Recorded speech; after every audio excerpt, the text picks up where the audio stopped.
I have seen this clip more times than I can count, so the second I saw Netflix made a documentary about it, you know I was going to watch it.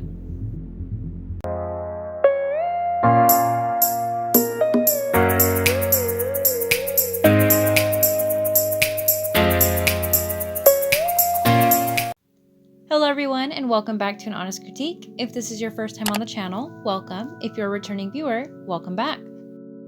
Today's video is going to take a look at the crime docuseries that has been dominating Netflix's top 10 since it came out Valentine's Day weekend.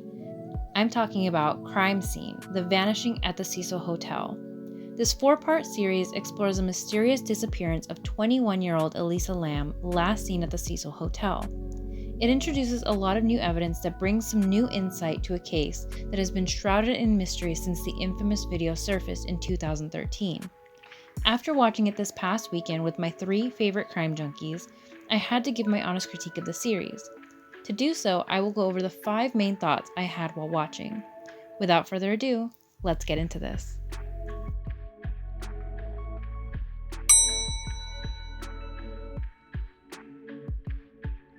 Like I mentioned before, I watched this series with my friends and we analyzed every piece of evidence that it threw at us.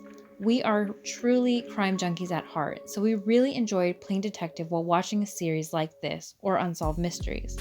Quick note, if you enjoyed The Vanishing at the Cecil Hotel, I highly recommend Unsolved Mysteries on Netflix. We watched the video clip over and over when it was presented, and when the series mentioned it had possibly been tampered with or slowed down, we scoured the internet and found a version that was as close to the original speed as we could find. We watched the new clip and discussed the possible reasons why the speed would have been changed and all the implications that came along with that. If you're someone who can't leave well enough alone, you will find yourself looking things up as you go. Just be careful what you look up. I would hate for you to spoil the big ending before you get there.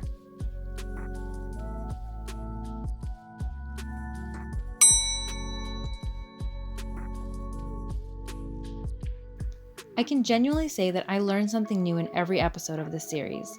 All I really knew going into it was that the video had long been associated with the elevator game and that Elisa Lam was found in the hotel's water tank several days after she was reported missing. The series brought new light to the case by representing Elisa's voice through her blogs, which I think is extremely important to understanding her a bit more. It also describes the extensive history surrounding the Cecil Hotel. We learned about the extensive criminal history associated with the building and some of the most notorious criminals who stayed there. I had no idea how bad things were at the Cecil Hotel, so it was really troubling to me how dangerous it would have been for a vulnerable 21-year-old tourist to stay there by herself. I will say some of the new evidence that this docuseries presents is riddled with red herrings, and some of the things they suggest regarding the homeless population near the hotel was a little frustrating for sure.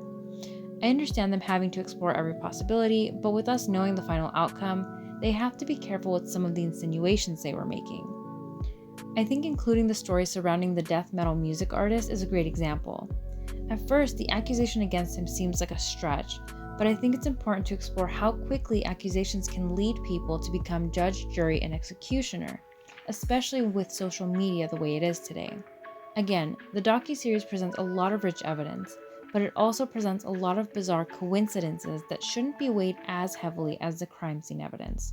So be sure to make your final conclusion at the very end once all of the evidence has been presented.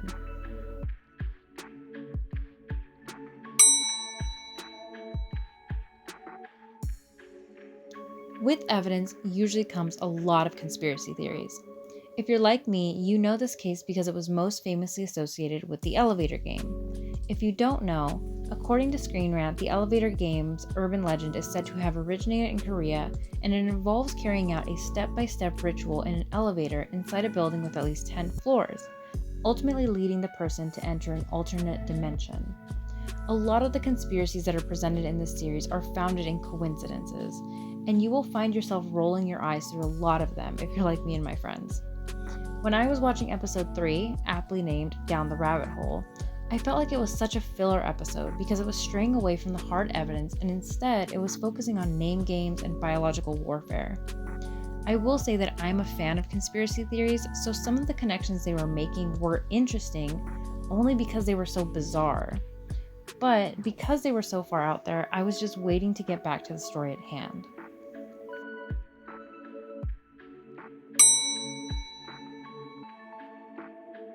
When I say format, I mean the order in which the showrunners presented evidence and told the story surrounding Elisa Lam.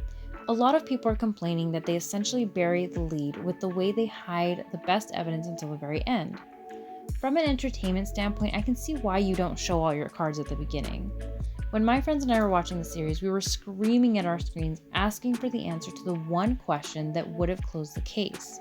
That answer didn't come until the last episode. Was it frustrating while we were watching? Absolutely. Having seen the entire series, do I understand why they did it? Yes, I do. Just like the web sleuths and detectives in the series, we're looking for answers, and sometimes we get bogged down by the smallest details that lead us down the rabbit hole, not seeing the important issues right in front of us. Some people see weird hand movements in an elevator, and they jump to the conclusion that she must have been possessed or playing the elevator game. Other people see how close Skid Row is to the hotel, so they jump to the conclusion that someone from Skid Row must have hurt her. It's assumptions like these that made me upset with the format and how they presented certain scenarios. It's true that it's in our human nature to fill in those gaps with our own answers, and that can lead us down some of these crazy rabbit holes.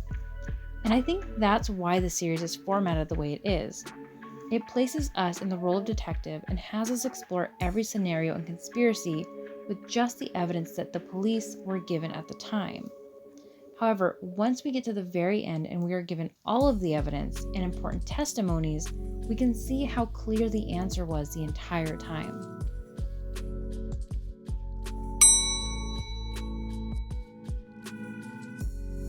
This series explores a number of really important topics, including homelessness, mental health, and how we view society in general.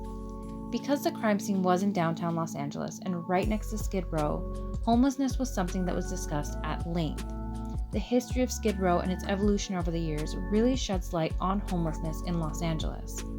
Unfortunately, at times, the homeless population was presented as a suspect because of the implications of drug abuse and mental illness among the population.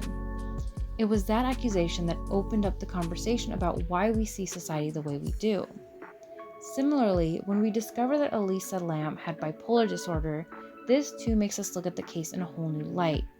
We begin seeing the video of her, maybe not as some woman playing the elevator game, but as a woman struggling with her own mental health. The fact that her mental health gets buried under all the conspiracies also shows us how this topic was treated at the time. Everyone seems so much more interested in ghost stories and conspiracies that we miss the signs of something that she was dealing with right in front of us. With talks of renovating the hotel and wanting to essentially move the homeless out of the area, many of whom struggle with drug abuse and/or mental health issues, we begin to see how shockingly apparent the social hierarchy was and still is today when it comes to how the homeless population is seen and treated. This is really interesting when we see how the hotel's renovation into two separate buildings caters to its respective tenants. The Stay on Main Hotel would become a renovated luxury hotel for travelers, while the Cecil Hotel would remain more or less the same for its low-income tenants.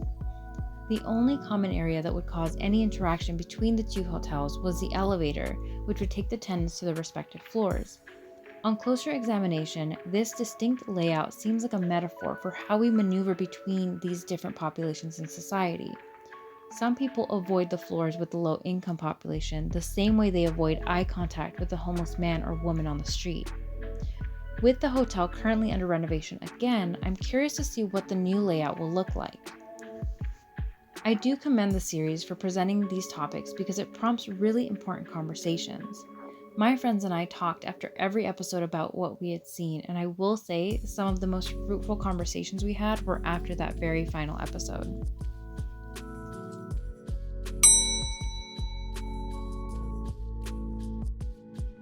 I loved hearing Elisa through her blog posts. I had no idea she was such a prolific writer, and hearing her voice through her words was a bittersweet experience. It's a bitter feeling to think that such a gifted writer was taken too soon, but in a lot of ways, I feel like Elisa got to tell her story through her blogs then and now. I really do commend the documentary for including them because it reminds us that she was human just like the rest of us. She struggled with her own demons, but she also found ways to express herself. Something I wish we had more of in the series was the family's voice. The docuseries presents a lot of new evidence, but some of the most compelling pieces were when we heard from Elisa's family members. Unfortunately, we don't get to hear a lot from them, but what we do hear definitely humanizes her and makes us see the evidence, specifically the video footage, in a new light. It helps us to understand her more as a person, especially given the final outcome of the case. Ultimately, I really appreciate hearing Elisa, even just through her blogs, because it feels like she finally got to tell her story through this series. With the final conclusion we are given, I truly hope that Elisa Lam can finally rest in peace.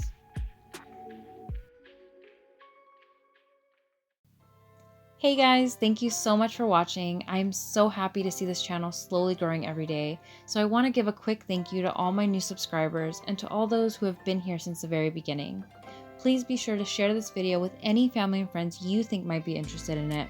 Like this video to show it some love, and comment down below whether you will be watching the series, or what you thought of it if you've already watched it. And finally, please subscribe if you have not done so already. Thank you again for all the support, and I will see you in the next video.